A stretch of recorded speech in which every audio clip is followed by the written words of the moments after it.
الحمد لله نحمده ونستعينه ونستغفره ونؤمن به ونتوكل عليه ونعوذ بالله من شرور أنفسنا ومن سيئات أعمالنا من يهده الله فلا مضل له ومن يضلله فلا هادي له ونشهد أن لا إله إلا الله وحده لا شريك له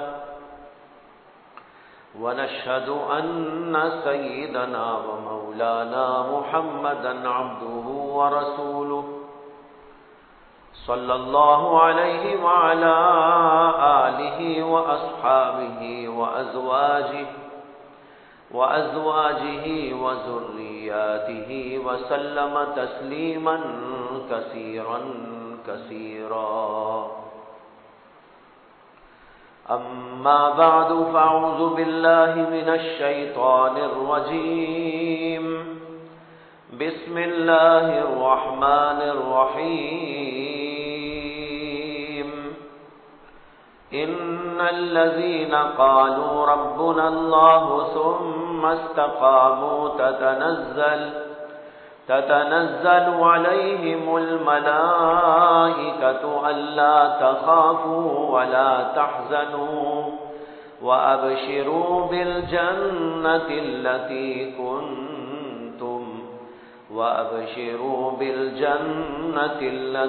كنتم توعدون. نحن أولياؤكم في الحياة الدنيا وفي الآخرة ولكم فيها ما تشتهي أنفسكم ولكم فيها ما تدعون. نزلا من غفور رحيم.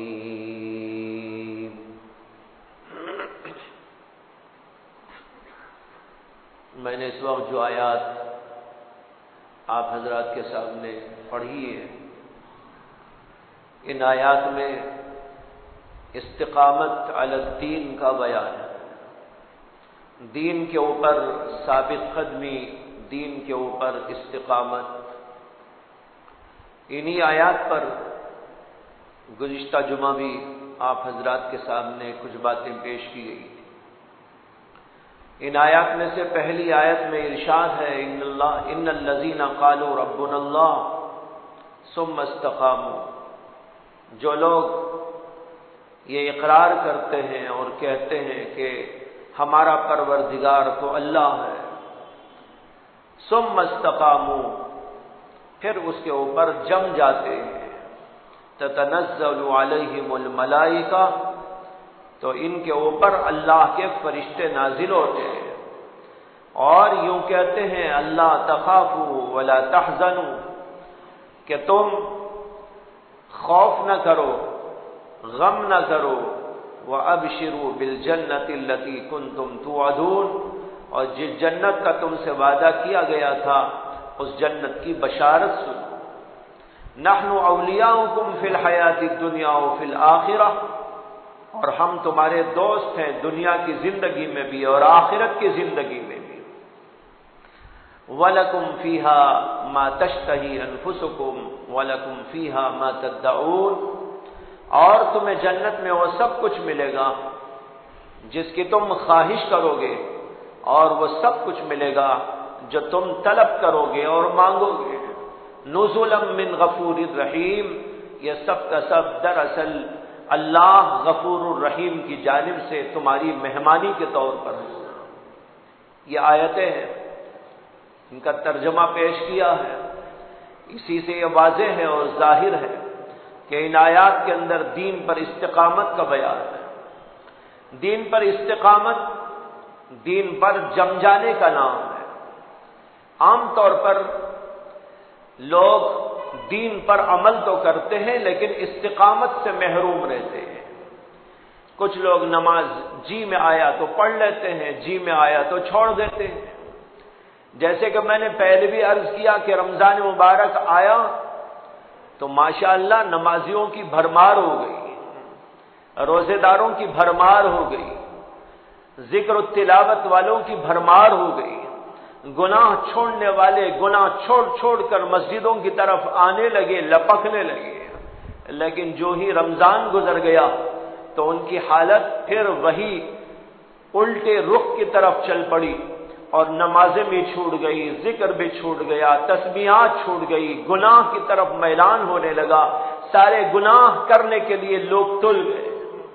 اس کا نام دین پر استقامت نہیں ہے۔ دین پر استقامت یہ ہے کہ دین کے اوپر یوں جم جائے کہ اپنی پوری زندگی میں دین کے اوپر قائم رہے۔ ہمارے محاورے میں بھی کہتے ہیں کسی چیز پر جم جانا، جم جانے کا معنی ہے مستقل طور پر کرنا، مستمر طور پر کرنا، پابندی کے ساتھ کرنا، اور دوام کے ساتھ، ہمیشگی کے ساتھ میں کسی کام کو انجام دینا۔ حدیث میں آتا ہے نبی اکرم صلی اللہ علیہ وسلم نے ارشاد فرمایا، احب الاعمال الی اللہ ادومها وان قل۔ اللہ کے نزدیک پسندیدہ عمل وہ ہے جو دائمی طور پر کیا جائے، پابندی کے ساتھ میں کیا جائے، اگرچہ وہ تھوڑا ہی کیوں نہ ہو۔ ایک آدمی پوری رات عبادت نہیں کرتا لیکن 2 رکعت 4 رکعت نماز پڑھ لیتا ہے، لیکن پابندی کے ساتھ میں پڑھتا ہے، تو یہ بندہ اللہ کو بہت پسند ہے، بنسبت اس بندے کے کہ رمضان آیا تو بہت عبادت کرنے لگا، کوئی خاص راتیں آ گئی تو بہت عبادت کرنے لگا، اور اس کا جی چاہا تو پوری رات عبادت کے اندر گزار دیا، لیکن پوری رات عبادت ہوئی اور صبح ہوتے ہوتے نیند کا ایسا غلبہ ہوا کہ فجر کی نماز بھی اس کی چھوٹ گئی۔ یہ اللہ کو پسند نہیں ہے۔ اللہ کہتے ہیں 2 رکعت پڑھ لو، کوئی مذائقہ نہیں۔ 2 رکعت کے معنی نفل میں، کہیں آپ فرض میں سمجھ جائیں کہ بھائی فرض بھی ہمارا جی چاہتا ہے 2 ہی رکعت میں نمٹا دے۔ جو مقررہ عبادتیں ہیں اس کے اندر تو کوئی کمی بھی نہیں ہو سکتی، بیشی بھی نہیں ہو سکتی۔ ظہر کی 4 رکعت تو 4 ہی پڑھنی ہوگی، وہ نہ 3 ہو سکتی ہے، نہ 2 ہو سکتی ہے، نہ بڑھ کر 5 ہو سکتی ہے۔ جو 2 رکعت ہیں فجر کی وہ 2 ہی پڑھی جائیں گی، نہ کم ہوگا نہ اضافہ۔ تو یہ تو مقررہ عبادت ہے۔ لیکن ایک آدمی نفلی طور پر کچھ کرنا چاہتا ہے، اس کے اندر اس کو یہ طریقہ استعمال کرنا چاہیے کہ پابندی رہے، جتنا سہار سکتا ہے، جتنا اطمینان کے ساتھ میں کر سکتا ہے اس کو کرے اور پابندی کے ساتھ میں کرے۔ اور جہاں تک فرائض کا مسئلہ ہے تو فرائض پر پابندی تو ہر انسان، ہر مسلمان پر لازم ہے، ضروری۔ 5 وقتہ نماز مسلمان کے لیے لازم ہے، ضروری ہے، لیکن بعض لوگ صرف رمضان میں پڑھتے ہیں، رمضان کے علاوہ چھوڑ دیتے ہیں، اور کچھ لوگ ایسے ہیں جو کبھی پڑھ لیتے ہیں تو کبھی چھوڑ دیتے ہیں، 1 مہینہ پڑھتے ہیں 1 مہینہ چھوڑ دیتے ہیں، کوئی 8 دن پڑھتا ہے تو 15 دن چھوڑ دیتا ہے، اور کوئی ایسے بھی ہیں کہ وہ کچھ نمازیں پڑھتے ہیں اور کچھ نمازوں کو چھوڑ دیتے ہیں۔ اللہ کا مطالبہ یہ ہے کہ تم دین پر جم جاؤ، استقامت کے ساتھ، پابندیوں کے ساتھ، اور اس طرح مستقل طور پر عمل کرو کہ وہ تمہارے زندگی بھر چلنے کا ایک نظام رہے، معمول رہے۔ یہ اللہ کا مطالبہ ہے۔ اس کو کہا گیا ہے ان الذین قالوا ربنا اللہ ثم استقاموا۔ دین پر استقامت عام طور پر کچھ داخلی اور کچھ خارجی وجوہات کی وجہ سے مختل ہو جاتی ہے، آدمی اس کی وجہ سے پریشان ہو جاتا ہے اور اس کی استقامت ڈگمگانے لگتی ہے، پائے استقامت میں اس کے جنبش پیدا ہو جاتی ہے، یہاں تک کہ آدمی کبھی کچھ کرتا ہے تو کبھی چھوڑ بیٹھتا ہے۔ وہ کیا چیزیں ہیں؟ یہ بات سمجھ لینے کی، اسے کہ عام طور پر استقامت میں جو خلل پیدا ہوتا ہے ان کے اسباب معلوم کر لیے جائیں اور پھر ان اسباب کی تلافی کی جائے، تو آدمی کے اندر استقامت پیدا ہو جاتی ہے۔ عام طور پر اس کی 3 وجوہات ہوتی ہیں۔ ایک وجہ یہ ہے کہ انسان کے اندر اللہ نے ایک چیز رکھی ہے جس کا نام ہے نفس،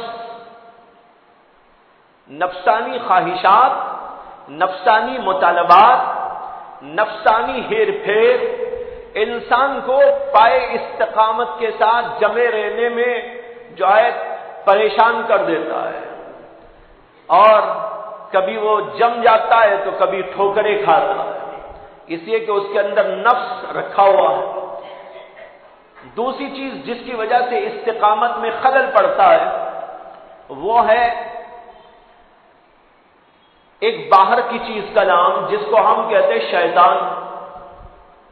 شیطان انسان کو ورغلاتا ہے، پریشان کرتا ہے اور اس کو ڈگمگانے پر مجبور کر دیتا ہے۔ یہ دوسری چیز ہوتی ہے جس کی وجہ سے انسان ثابت قدمی کے ساتھ دین کے اوپر جمتا نہیں۔ تو ایک چیز ہے جو اس کا نام ہے نفس، اور ایک چیز ہے جس کا نام ہے شیطان۔ نفس تو اندر کی چیز ہے اور شیطان باہر کی چیز ہے۔ شیطان باہر سے اثر ڈالتا ہے اور نفس اندر ہی موجود ہے، اور وہ اندر ہی اندر سے ہمارے اوپر اثر انداز ہونے کی کوشش کرتا ہے، یہاں تک کہ ہمارے پائے استقامت میں جنبش پیدا کر دیتا ہے۔ یہ 2 چیزیں، ان کے علاوہ کچھ اور دنیا کی چیزیں ہیں انفس و آفاق میں پھیلی ہوئی، کبھی نفس ان کو لے کر اور کبھی شیطان ان کو ہمارے سامنے لا کر ہمیں بہکا دیتا ہے، اور انسان دین کے اوپر جمے رہنے کے بجائے دین سے غافل ہو جاتا ہے، دین سے دور ہو جاتا ہے، اور دین کی باتوں پر عمل کرنے کی بجائے بے دینی پہ چلنا شروع کر دیتا ہے۔ عام طور پر یہی چیزیں ہیں جس کی وجہ سے انسان استقامت کے ساتھ قائم نہیں رہتا۔ انسان کا نفس بہت خطرناک چیز ہے۔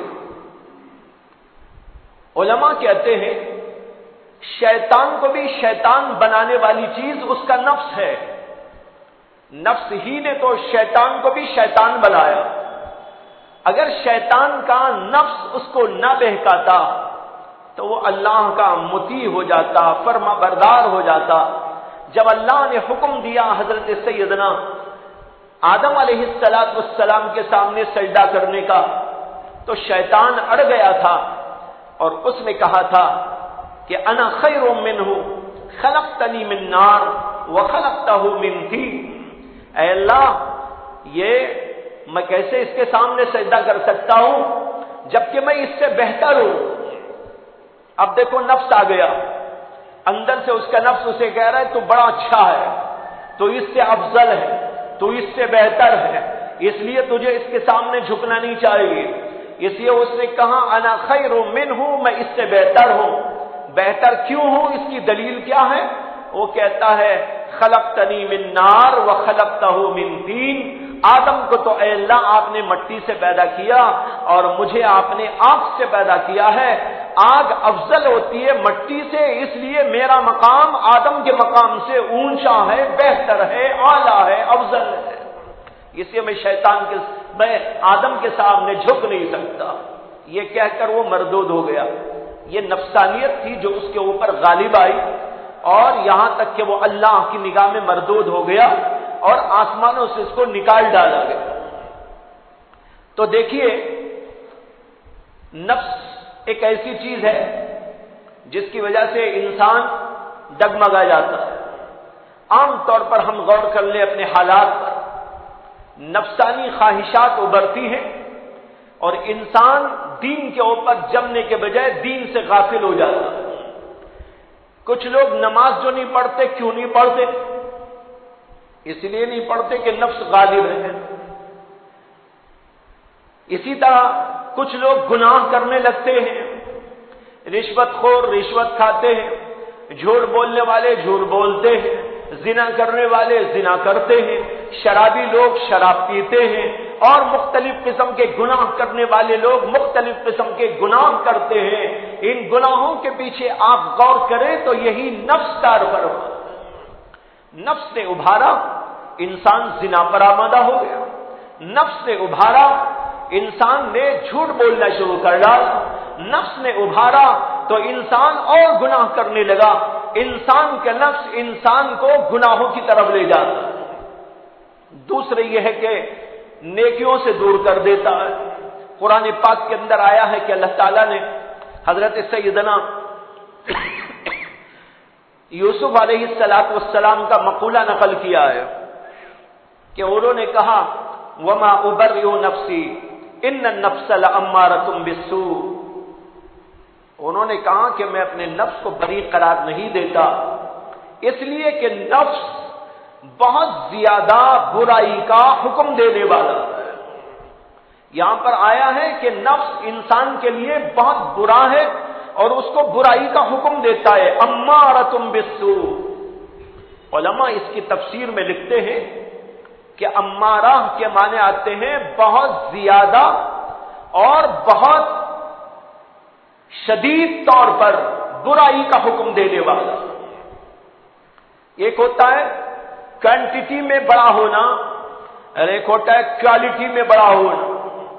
انسان کا نفس برائی کا حکم دیتا ہے، زیادہ حکم دیتا ہے، ایک بار کہہ کے نہیں چھوڑ دے گا، اندر سے برابر مطالبہ کرے گا، یہ برائی کرو، آپ کہیں گے نہیں کرتا، دوبارہ کہے گا، آپ کہیں گے میں نہیں کرتا، وہ تیبارہ کہے گا، وہ آپ پھر کہیں نہیں کرتا، وہ چوتھی دفعہ کہے گا، یہاں تک کہ آپ کو اتنی دفعہ کہے گا کہ آپ اس کو جواب دینے سے بیزار آ جائیں گے، لیکن آپ کا نفس بیزار نہیں آئے، اتنا زیادہ حکم دیتا ہے۔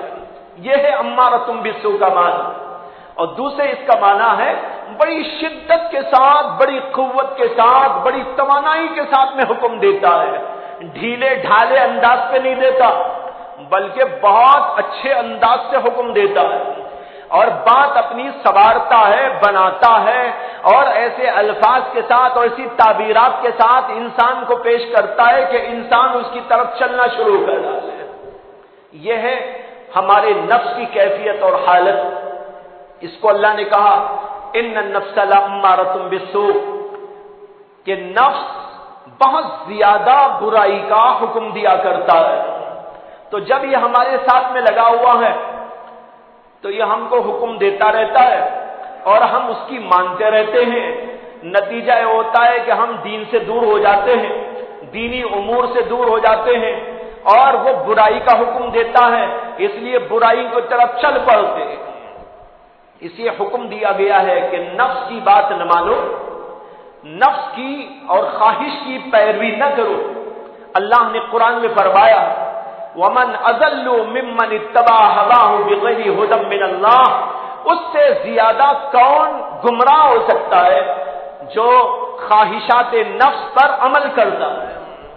جو خواہش نفس پر عمل کرنے والا، اس سے زیادہ گمراہ کوئی نہیں۔ جتنے لوگ کافر بنے وہ اپنے نفس کی اتباع کرتے ہیں، اپنی خواہش کی پیروی کرتے ہیں، اس لیے وہ گمراہی کی طرف چلے جاتے ہیں۔ اسی طرح ہم لوگ بھی اگر اپنے نفس کی خواہش اور پیروی کرنے لگے تو بھائیو ہم بھی دین سے دور ہو جائیں گے۔ نمازوں سے غفلت، روزوں سے غفلت، ذکر سے غفلت، تلاوت سے غفلت اور گناہوں کی طرف لپکنا، برائی کرتے چلے جانا اور برائیوں پر بالکل اصرار۔ ایک ہوتا ہے کبھی اتفاق سے گناہ کر لینا اور ایک ہوتا ہے گناہ پر اصرار کرنا۔ گناہ پر اصرار کرنا بہت سخت بات ہے۔ بسا اوقات ایسا ہوتا ہے انسان گناہوں پر اصرار در اصرار کرتا ہے، یعنی برابر کرتا چلا جاتا ہے، یہاں تک کہ اس کے دل کے اوپر اللہ کی طرف سے مہر لگا دی جاتی ہے۔ جب انسان کے دل پر مہر لگ جائے تو پھر نہ کوئی اچھی بات اندر جاتی ہے، نہ اندر کی بری بات باہر نکلتی۔ اس لیے گناہ اگر کسی سے ہو جائے، اتفاق سے ہو جائے، فوراً توبہ کرے، فوراً استغفار کرے، فوراً اللہ کے دربار میں آئے، گڑ گڑا کر معافی طلب کر لے، اللہ تعالیٰ اس کو معاف کر دیں گے۔ لیکن آدمی بے پرواہ ہو کر گناہ پر گناہ کرتا چلا جا رہا ہے اور اسے احساس تک نہیں ہو رہا ہے کہ میں کہاں پر جا رہا ہوں، یہ میرے قدم مجھے کہاں پہنچا رہے ہیں، جہنم کی کون سی وادی میں لے جا رہے ہیں، اللہ سے کس قدر دوری اس سے ہوتی جا رہی ہے، میں اللہ کے فرشتوں سے کتنا دور ہو رہا ہوں۔ جو آیتیں آپ کے سامنے پڑھی گئی استقامت کی آیتیں، اس کے اندر تو یہ ہے کہ اللہ کے فرشتے استقامت والے بندوں سے کہتے ہیں نحن اولیاؤکم فی الحیات الدنیا و فی الآخرہ، کہ ہم تمہارے دوست ہیں دنیا کی زندگی میں بھی اور آخرت کی زندگی میں بھی۔ اور جو آدمی گناہ پر گناہ کر کے اصرار کرتا چلا جاتا ہے، شیطان اس سے کہتا ہے نحن اولیاؤکم فی الحیات الدنیا، تمہاری اس دنیا کی زندگی میں تو ہم تمہارے دوست ہیں۔ ہم کو شیطان کے دوست بننا ہے یا یہ کہ اللہ کے دوست بننا ہے، شیطان کے دوست بننا ہے یا یہ کہ اللہ کے فرشتوں کے دوست بننا ہے، یہ ہم کو خود سوچنا چاہیے۔ گناہ کرنے والوں کے ساتھ شیطان لپٹ جاتا ہے۔ اگر ایک بار شیطان نے ہم سے کہا گناہ کرو، لیکن ہم نے اس کو دھتکار دیا تو دھتکارنے پر وہ دور ہو جاتا ہے، لیکن اگر ہم نے اس کی بات مان لی اور جب وہ کہے اس وقت ہم اس کی بات مانتے رہے، اس نے کہا سو جاؤ نماز کو کہاں جاتے ہو، ہم سو گئے۔ اس نے کہا ارے کہاں قرآن کی تلاوت کرتے ہو، چھوڑ دو، ہم نے اس کو چھوڑ دیا۔ اور اس نے کہا کہ فلاں گناہ کرو، ہم گناہ کرنے پہ تل گئے۔ اس نے کہا لڑکیوں کو دیکھو، ہم نے دیکھ لیا۔ اس نے کہا کہ فلاں غلط کرو، ہم نے کر لیا۔ اس نے کہا کہ جھوٹ بولو، ہم نے جھوٹ بول دیا۔ اب اس کو یقین آ جاتا ہے کہ میرا پکا دوست تو یہی ہے، میری تو ہر بات مانتا ہے، ہر بات میری جو ہے بلا مزاحمت کے مان رہا ہے، میں جو بولتا ہوں ماشاءاللہ قبول کر رہا ہے، اس سے پکا میرا دوست کون ہے؟ شیطان کہتا ہے نحن اولیاؤکم فی الحیات الدنیا، ارے بھائی میں ہی تمہارا دوست ہوں اس دنیا کی زندگی، آخرت میں تو ہوتا نہیں لیکن دنیا میں رہتا ہے دوست۔ آخرت میں تو ایسا ہے کہ لوگوں کو وہ بہکاتا ہے یہاں تک کہ جب قیامت آتی ہے تو قیامت میں شیطان بھی ہاتھ اٹھا دیتا ہے اور شیطان وہاں پر کہتا ہے بھائی تمہارا ہمارا کوئی تعلق نہیں۔ قرآن میں اللہ تعالیٰ نے ایک جگہ پر فرمایا وقال الشیطان لما قضی الامر ان اللہ وعدکم وعد الحق، جب قیامت کے دن اللہ کے فیصلے ہو کے اور اچھوں کے بارے میں بروں کے بارے میں فیصلے کر دیے جائیں گے تو وہاں پر شیطان ایک جو ہے جگہ اونچی جگہ بیٹھ جائے گا اور یوں کہے گا اللہ نے تمہارے سے ایک سچا وعدہ کیا تھا لیکن تم لوگوں نے اللہ کی بات تو نہیں مانی، وہ وعدتکم، اور میں نے بھی تم سے ایک وعدہ کیا تھا، میرا وعدہ جھوٹا تھا لیکن تمہیں میرے وعدوں پر تو یقین آیا لیکن تمہارے پروردگار کے وعدوں پر تم کو یقین نہ آیا، اس لیے آج تم ملامت کرو تو اپنے پر کرو، میرے اوپر ملامت نہ کرو۔ قرآن یہ ذکر کر رہا ہے کہ شیطان یوں کہے گا، دنیا میں تو بہکائے گا، بار بار بہکائے گا، اور جب ہم اس کی مان لیں گے اور اس کے مطابق چلتے رہیں گے یہاں تک کہ دنیا کی زندگی ختم ہو کر آخرت کی زندگی شروع ہوگی، شیطان ہاتھ اٹھا لے گا اور کہے گا کہ بھائی میں نے تو وعدہ ہی کیا تھا، میرا وعدہ جھوٹا، میرے جھوٹے وعدوں پہ تم کو یقین تھا لیکن تمہارے رب کے وعدے پر تم کو کیوں یقین نہیں آیا؟ اللہ نے تم سے جنت کا وعدہ کیا تھا، اللہ نے تمہیں نعمتوں کا وعدہ کیا تھا، اللہ نے تمہیں بشارتیں عطا فرمائی تھی، اس کی بات پر تو تم نے یقین نہیں کیا، میری بات مانی، تو قصور میرا ہے کہ تمہارا؟ یہ کہے گا شیطان قیامت کے دن۔ اس لیے بھائیو ہمیں شیطان کے دوست نہیں بننا ہے بلکہ رحمان کے دوست بننا ہے۔ اولیاء رحمان بنو، اولیاء اللہ بنو، اولیاء شیطان نہ بنو۔ اولیاء شیطان جب بنے گا تو قیامت کے دن شیطان بھی اس سے جدا ہو جائے گا، اور ہے بھی کیا اس کے پاس کہ اگر وہ ہمارا دوست بنا رہے تو کیا جنت دے دے گا؟ وہ جائے گا تو ہمیں جہنم ہی میں لے کے جائے گا. اسی لیے آتا ہے قرآن میں جگہ جگہ کہ شیطان نے جب حضرت آدم علیہ السلام کو سجدہ نہیں کیا تھا اور اللہ نے اسے راندہ درگاہ بنا دیا اور کہا کہ تو ہمارے ہاں مردود ہے، ہمارے ہاں تیرا کوئی موقع نہیں، اس لیے تو یہاں سے نکل جا. تو شیطان وہاں پر اللہ کے سامنے کھڑے ہو کر یوں کہنے لگا کہ اللہ آپ نے مجھے گمراہ قرار دیا، فَبِمَا أَغْوَيْتَنِي لَأَقْعُدَنَّ لَهُمْ صِرَاطَكَ الْمُسْتَقِيمَ، چونکہ آپ نے مجھ کو گمراہ قرار دیا ہے اس لیے میں تیرے ان بندوں کے صراط مستقیم پہ آ کے بیٹھوں گا. لَأَقْعُدَنَّ لَهُمْ صِرَاطَكَ الْمُسْتَقِيمَ، میں تیرے صراط مستقیم پر، صراط مستقیم کیا ہے؟ یہی دین کا راستہ، دین کے راستے پہ آ کے بیٹھوں گا، دین کے راستے پر بیٹھ کر ان کو بہکاؤں. کیا مطلب ہوا؟ نمازوں میں بہکاؤں گا، مسجدوں میں بہکاؤں گا، خانقاہوں میں بہکاؤں گا، مدرسوں میں بہکاؤں گا، جھبوں میں آ کے بہکاؤں گا، ٹوپیوں میں آ کے بہکاؤں گا، تسبیحات میں آ کے بہکاؤں گا.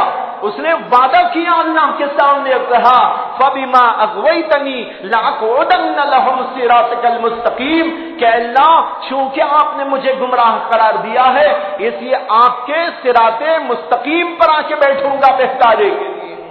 ثُمَّ لَآتِيَنَّهُمْ مِنْ بَيْنِ أَيْدِيهِمْ وَمِنْ خَلْفِهِمْ وَعَنْ أَيْمَانِهِمْ وَعَنْ شَمَائِلِهِمْ ثُمَّ لَا تَجِدُ أَكْثَرَهُمْ شَاكِرِينَ.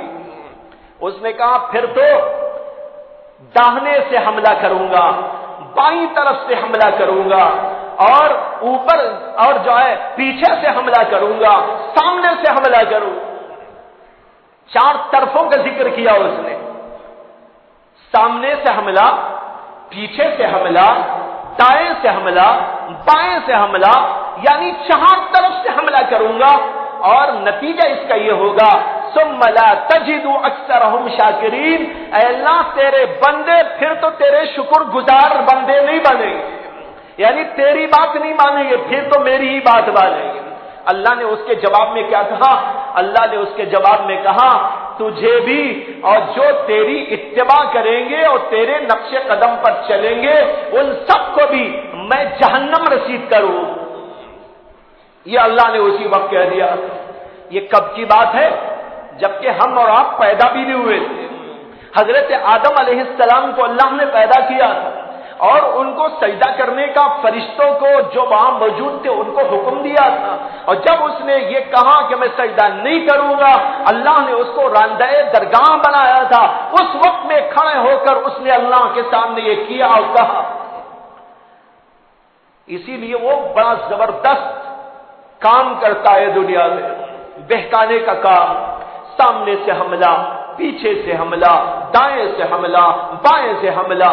علماء نے ایک لطیف بات لکھی ہے کہ وہ 6 طرفوں میں سے، 6 سمتوں میں سے صرف 4 سمتوں کا ذکر کیا ہے. حالانکہ ہر انسان کی 6 طرفیں ہوتی ہیں، ایک دائیں کی، ایک بائیں کی، ایک سامنے کی، ایک پیچھے کی، اور ایک اوپر کی اور ایک نیچے کی. اس نے 4 کا تو ذکر کیا. ثم لآتینہم من بین ایدیہم ومن خلفہم وعن ایمانہم وعن شمائلہم، سامنے سے حملہ کروں گا، پیچھے سے کروں گا، دائیں سے کروں گا، بائیں سے کروں گا، لیکن اوپر اور نیچے کا ذکر نہیں کیا. تو سوال یہ پیدا ہوتا ہے کہ اوپر اور نیچے سے حملہ نہیں کرتا وہ؟ بعض علماء نے تو یہ کہا یہ محاورے کے طور پر استعمال ہوا ہے، جس کا مطلب ہے ہر طرف سے حملہ کروں گا. اور ہر طرف سے جب بولنا چاہتے ہیں تو کہہ دیتے بھائی 4 طرف سے حملہ کروں. یہ محاورہ ہے، مطلب یہ ہے کہ ہر طرف سے حملہ کروں. اور بعض علماء نے ایک لطیف بات لکھی، انہوں نے کہا کہ ہاں شیطان صرف 4 طرف سے حملہ کرتا ہے، اوپر اور نیچے سے حملہ اس کا نہیں ہو سکتا. اوپر سے حملہ اس لیے نہیں ہو سکتا کہ اوپر کی جانب وہ جانب ہے جہاں سے اللہ کے فرشتے دنیا میں آتے ہیں. اللہ کی وحی کا نظام اوپر سے دنیا میں چلا آتا ہے، اللہ کے فرشتے وحی لے کر، اللہ کے احکامات لے کر، اللہ کا کلام لے کر اوپر سے نیچے کی طرف آتے ہیں، تو اوپر کی سمت وہ سمت ہے جو اللہ نے وحی کے لیے مختص کر دی ہے، اس لیے شیطان اوپر کی طرف سے حملہ نہیں کر سکتا۔ اب رہا نیچے کی طرف، تو علماء لکھتے ہیں وہ نیچے سے بھی حملہ کرنے نہیں آتا۔ نیچے سے حملہ کیوں نہیں کرتا؟ کہتے ہیں نیچے سے حملہ اس لیے نہیں کرتا کہ نیچے سے حملہ کرنے جھکنا پڑتا ہے، اور شیطان جھکنا ہی تو نہیں چاہتا۔ حضرت آدم علیہ السلام کے سامنے جھکنے ہی سے تو انکار کیا تھا اس نے کہا میں آدم کے سامنے جھکوں گا نہیں۔ اب انسان کو بہکانے نیچے سے آنا ہوگا تو سب سے پہلے انسان کی ٹانگوں کی طرف جھکنا پڑے گا، اور جھکنا ہی اسے گوارا نہیں ہے۔ سب سے بڑا مرض جو اس کے اندر تھا وہ ہے تکبر۔ تکبر کی وجہ سے یہ عزازیل برباد ہو گیا۔ تو اوپر سے اس لیے نہیں آتا کہ اوپر کی سمت سے تو اللہ کے فرشتے آتے ہیں، نیچے سے اس لیے نہیں آتا کہ جھکنا نہیں چاہتا، تکبر کی وجہ سے جھکنا نہیں چاہتا، اسے نیچے سے نہیں آتا، باقی چار طرف سے حملہ کرتا ہے۔ بتانا چاہتا ہوں کہ شیطان کی بات جو لوگ مانتے ہیں وہ شیطان کے دوست ہو جاتے ہیں، جو اللہ کے فرشتوں کی بات اللہ کی بات مانتے ہیں وہ اللہ کے دوست بنتے ہیں، اور اللہ کے دوست بنتے ہیں تو اللہ کے فرشتے بھی اس کے دوست بن جاتے ہیں۔ نحن اولیاؤکم فی الحیات الدنیا وفی الآخرہ، ایک حدیث کا مفہوم ہے۔ نبی اکرم صلی اللہ علیہ وسلم نے ارشاد فرمایا کہ جب اللہ کسی بندے سے محبت کرتے، بندے کو چاہتے، تو اللہ تبارک و تعالی حضرت جبریل امین علیہ السلام کو بلاتے اور کہتے ہیں کہ اے جبریل، میں فلاں بندے سے محبت کرتا ہوں، اس لیے تم بھی اس بندے سے محبت کرو، اور فرشتوں میں اعلان کر دو کہ وہ بھی اس بندے سے محبت کرے۔ اب حضرت جبریل امین علیہ السلام اس بندے کو چاہنے لگتے ہیں، اور پھر اللہ کے فرشتوں میں اعلان کر دیتے ہیں۔ ساتویں آسمان کے فرشتوں میں اعلان ہوتا ہے، ساتویں آسمان کے فرشتے سب کے سب اس بندے کو چاہنے لگتے ہیں، اور پھر اس کے بعد ان کی محبت کا اثر یہ ہوتا ہے کہ اس کے بعد چھٹویں آسمان والے اس بندے سے محبت کرتے ہیں، پھر اس کا اثر یہ ہوتا ہے کہ پانچویں آسمان والے بندے فرشتے اس بندے سے محبت کرنے لگتے ہیں، یہاں تک کہ ایک کے بعد دیگرے ہر آسمان کے فرشتے اس بندے سے محبت کرنے لگتے ہیں، اور پھر اس کے بعد وہی جو اوپر والی محبت فرشتوں کی ہے اس کا اثر اس دنیا میں ظاہر ہوتا ہے، یہاں کے نیک لوگ بھی اس بندے سے محبت کرنے لگتے ہیں۔ میں نے نیک کی قید اس لیے لگائی، ظاہر بات ہے نیک بندوں سے نیک بندے ہی محبت کرتے ہیں، برے کہاں محبت کریں گے؟ کافر لوگ ظاہر بات ہے وہ تو نبی کو بھی نہیں چاہتے، وہ تو اللہ کو بھی نہیں چاہتے، اب نبی سے بھی جو محبت نہ کرے وہ کسی نیک سے کیسے محبت کر لے گی؟ تو اس کا مطلب یہ ہے کہ نیک بندوں کے دل میں نیک بندوں کی محبت آ جاتی ہے، اب وہ بندے اسے چاہنے لگتے ہیں، اس کا نام آتا ہے تو قربان ہونے لگتے ہیں، ہر اچھے بندے کے دل میں اللہ اس کی محبت ڈال دیتے ہیں، یہاں تک کہ وہ لوگ اس کو چاہنے لگتے ہیں جنہوں نے کبھی اسے دیکھا بھی نہیں ہوتا۔ دیکھیے اولیاء اللہ کی محبت ہمارے قلوب کے اندر ہے۔ آپ حضرت جو ہے شیخ عبد القادر جیلانی رحمت اللہ علیہ سے محبت کرتے ہیں، ہمارا اور آپ کا کیا رشتہ ہے ان سے؟ کوئی خاندانی رشتہ نہیں، کوئی جو ہے ملکی رشتہ نہیں، کوئی اور رشتہ نہیں، یہ رشتہ ایک دینی رشتہ ہے، اور اللہ نے جو محبت ان کے اوپر ڈالی اس کا اثر یہ ہے کہ ساری دنیا ان کو چاہتی۔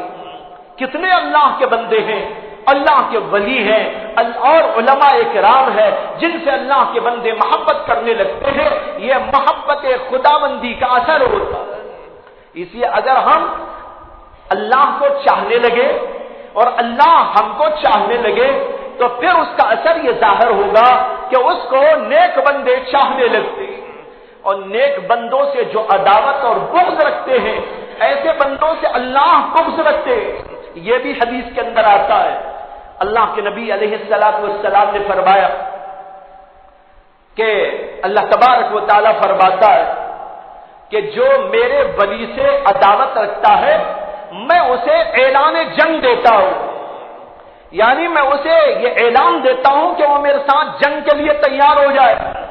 اللہ کے ولیوں سے، نیک بندوں سے اور جو نیکی میں لگے ہوئے ہیں ان لوگوں سے اگر نیکی کی بنیاد پر کوئی آدمی عداوت کرتا ہے، بغض رکھتا ہے، ان کے ساتھ نفرت کرتا ہے، تو پھر تو اس کو سمجھنا چاہیے کہ وہ اللہ کی جنگ میں آ گیا ہے۔ اور جو اللہ سے جنگ کے لیے ہو جائے، اللہ کی جنگ میں آ جائے، پھر تو اس کا کوئی ٹھکانہ ہو سکتا ہے، بربادی ہی بربادی، بربادی ہی بربادی ہوتی ہے ان لوگوں جو اولیاء اللہ سے محبت کرنے کی جگہ اولیاء اللہ سے عداوت کرتے ہیں، بغض رکھتے ہیں، برائی کرتے ہیں اور برائی ان کے ساتھ کرنے کے لیے تل جاتے ہیں۔ تو یہ دو پہلو ہیں جس کو عرض کیا میں نے۔ ایک تو یہ ہے کہ اللہ کے نیک بندوں سے ساری دنیا محبت کرنے لگتی ہے، اور جو لوگ ان سے عداوت کرتے ہیں اللہ تبارک و تعالیٰ بھی اس سے عداوت کرتے ہیں، اور اللہ تبارک و تعالیٰ ایسے بندوں کے خلاف جنگ کا اعلان کر دیتے ہیں۔ یہ بحث چلی تھی اس پر کہ قرآن کریم میں آیت ہے نحن اولیاؤکم فی الحیات الدنیا وفی الآخرہ، کہ استقامت والے بندوں سے، دین پر جمے ہوئے لوگوں سے فرشتے یوں کہتے ہیں کہ ہم تمہارے دوست ہیں۔ سوال یہ ہے کہ یہ کب کہتے ہیں؟ اس کے بارے میں اختلاف ہے علماء کا۔ بعض علماء کہتے ہیں بلکہ اکثر کہ اللہ کے فرشتے بندے سے یہ اس وقت میں کہتے ہیں جب اسے موت آ رہی ہوتی ہے۔ موت کے وقت اللہ کے فرشتے نظر آتے، نیک لوگوں کو نظر آتے، اور نیک بندوں کو یہ اللہ کے فرشتے یہ مژدہ سناتے ہیں اور کہتے ہیں نحن اولیاؤکم فی الحیات الدنیا وفی الآخرہ، ارے ہم تو تمہارے دوست ہیں، اس دنیا کی زندگی میں بھی دوستی تھی تمہارے ساتھ، اور تم اب یہاں سے رخصت ہو کر جا رہے ہو تب بھی پریشان نہ ہونا، ہم تمہارے ساتھ ساتھ رہنے والے۔ قبر میں بھی اللہ کے فرشتے آتے ہیں، دنیا میں بھی ساتھ رہے۔ کچھ فرشتے تو ہر انسان کے ساتھ میں رہتے ہیں، اللہ کی طرف سے مقرر۔ ایک تو وہ فرشتے جن کا نام ہے کرامن کاتبین۔ کرامن کاتبین، یہ بعض لوگ یہ سمجھتے ہیں کہ دو فرشتے ہیں، ایک کا نام کرامن ایک کا نام کاتبین۔ یہ غلط فہمی ہے۔ کرامن کاتبین اصل میں اس پوری جماعت فرشتوں کا نام ہے جو اللہ نے ہمارے اعمال کو لکھنے پر مقرر کر رکھا ہے۔ میرے پاس بھی ہیں، آپ کے پاس بھی ہیں، جتنے بیٹھے سب کے پاس ہیں، جتنے انسان دنیا میں ہیں سب کے پاس میں ہیں۔ ان سارے فرشتوں کو ملا کر اس پوری جماعت کا نام رکھا گیا ہے کرامن کاتبین۔ اور یہ کرامن کاتبین دراصل ان کا یوں کہہ لیجئے کہ تعظیمی لقب ہے۔ کرام کے معنی مکرم، کاتبین کے معنی لکھنے والے۔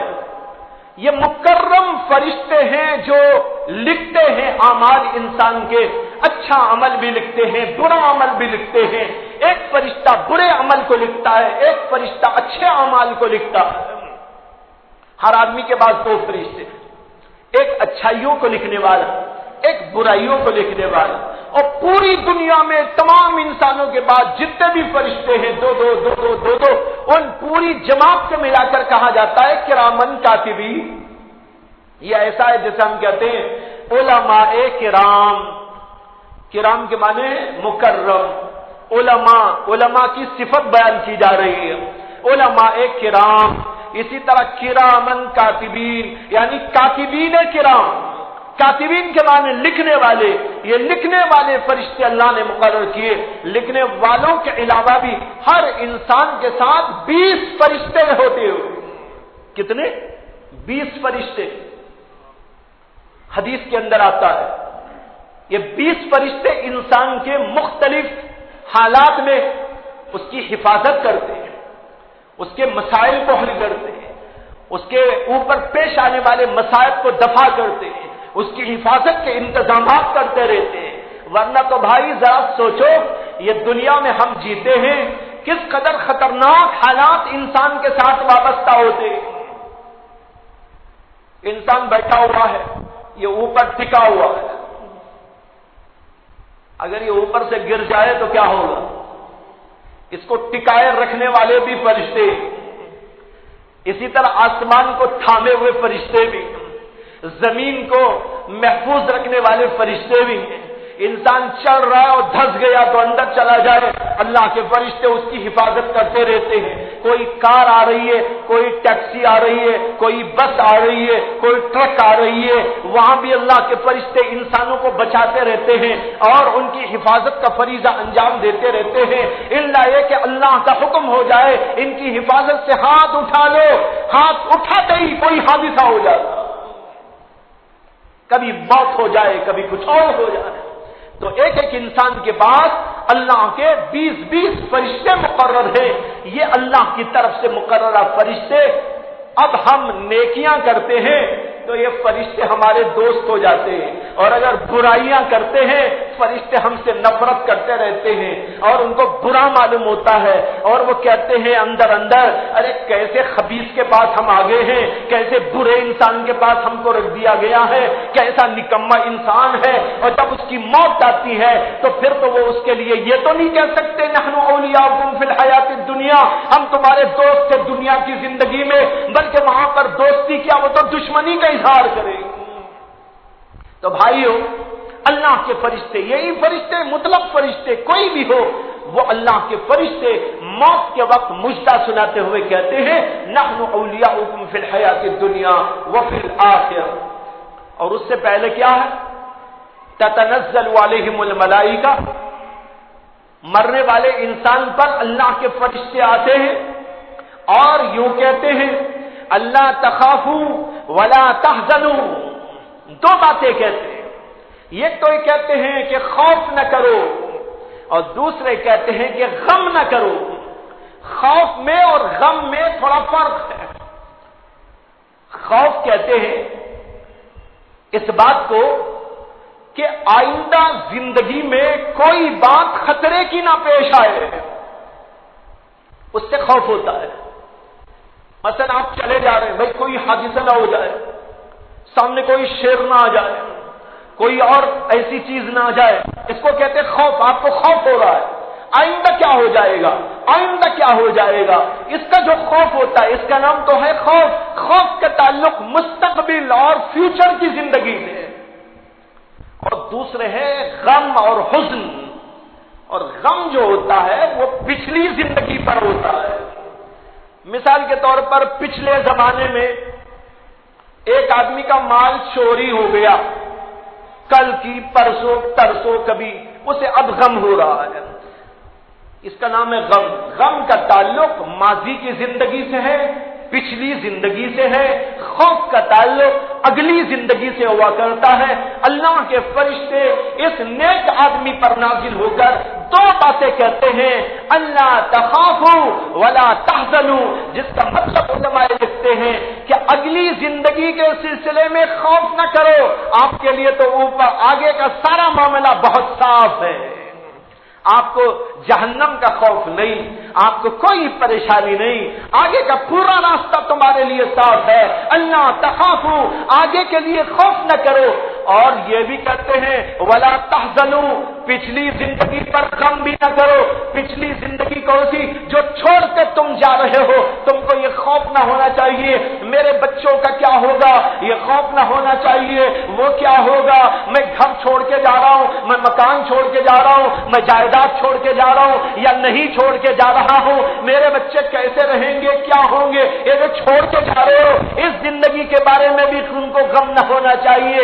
اس طرح اگلی زندگی پر خوف نہ کرو اور پچھلی زندگی پر غم نہ کرو، بغیر غم کے یہاں سے تم چلے جاؤ۔ وَأَبْشِرُوا بِالْجَنَّةِ، اور تمہیں جنت کی بشارت سنائی جاتی ہے، وہ جنت جس کا تم سے وعدہ کیا جایا کرتا تھا۔ جب تم قرآن پڑھتے تھے اس کے اندر بار بار آتا تھا اللہ تمہیں جنت دیں گے، لہم جنات، ان کے لیے جنتیں ہیں، لکم جنات، تمہارے لیے جنتیں ہیں، ایسے ایسے لوگوں کے لیے جنتیں ہیں۔ جنت کا وعدہ تھا، آج وہ جنت کی بشارت تم کو سنائی جاتی۔ یہ کہنے کے بعد یہ بات کہتے ہیں نحن اولیاؤکم فی الحیات الدنیا وفی الآخرہ، ہم دنیا کی زندگی میں بھی تمہارے دوست اب تک رہے، اب آخرت کی زندگی تمہاری شروع ہو رہی ہے، وہاں بھی ہم دوستی کا ہاتھ تم سے ہٹائیں گے نہیں، بلکہ ہماری دوستی کا سلسلہ آگے بھی جاری رہے گا۔ اس لیے خوف کھائے بغیر اگلے حالات میں تم آگے بڑھتے رہو اور اطمینان کی زندگی گزارو۔ اور پھر ان سے وہ بھی کہتے ہیں وہ جنت جس کا تم سے وعدہ کیا گیا تھا، لکم فیہا ما تشتہی انفسکم ولکم فیہا ما تدعون، اس میں تمہیں ہر وہ چیز ملے گی جو تمہارا جی چاہے گا، اور ہر وہ چیز تم کو ملے گی جو تم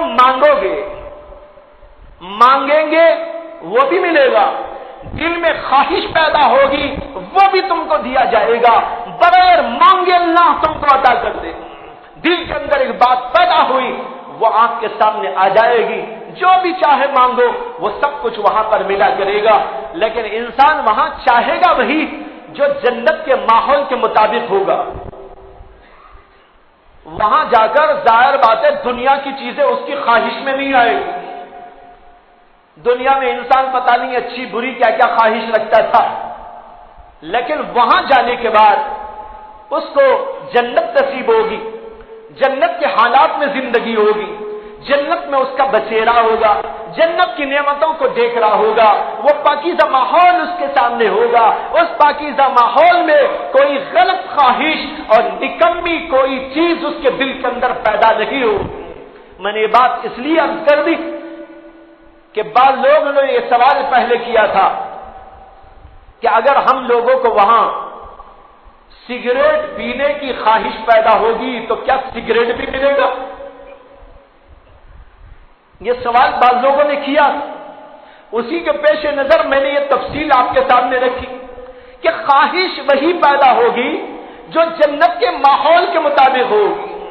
بھائی ذرا آپ سوچیں، دنیا کے اندر بھی آپ سوچیں، آپ مسجد کے اندر جب آ جائیں گے تو آپ مسجد میں بیٹھ کر کیا کوئی ایسی چیز کی خواہش کریں گے جو بازاروں میں ہو سکتی ہے؟ ایک آدمی کلب کی دنیا میں جائے گا، وہاں اس کی خواہشات کچھ اور ہوگی، وہی آدمی اگر نکل کر مسجد کے در و دیوار میں داخل ہو جائے گا، خدا کی قسم اس کے دل کے اندر سے وہ خواہشیں نکل جائیں گی۔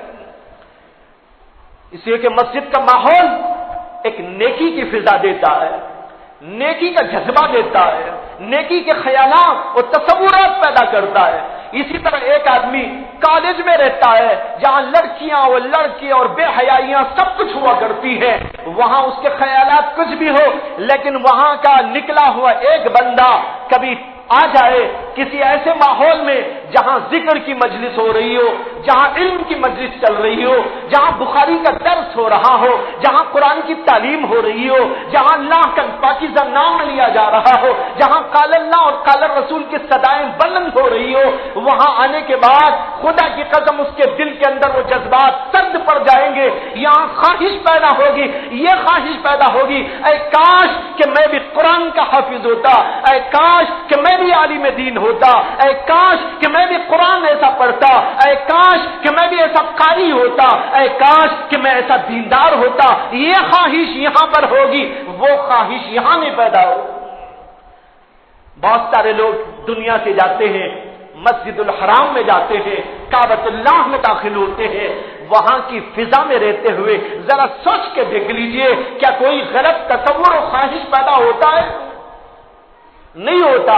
جب دنیا ہی میں رہتے ہوئے ایک ماحول دوسرے ماحول میں جانے کے بعد، ایک ماحول کا آدمی دوسرے ماحول میں جانے کے بعد اس کا نظریہ بدل جائے، اس کے جذبات بدل جائے، اس کے خیالات بدل جائے، اس کی خواہشات بدل جائے، اس کی تمنائیں اور آرزویں بدل جائے، تو آپ ذرا اندازہ کرو کہ ایک آدمی دنیا چھوڑ کر استقامت کے ساتھ رہتے ہوئے جب جنت میں داخل ہو جائے گا تو خدا کی قسم دور دور تک سگریٹ اور بیڑی پیدا بھی نہیں ہوگی دماغ کے اندر۔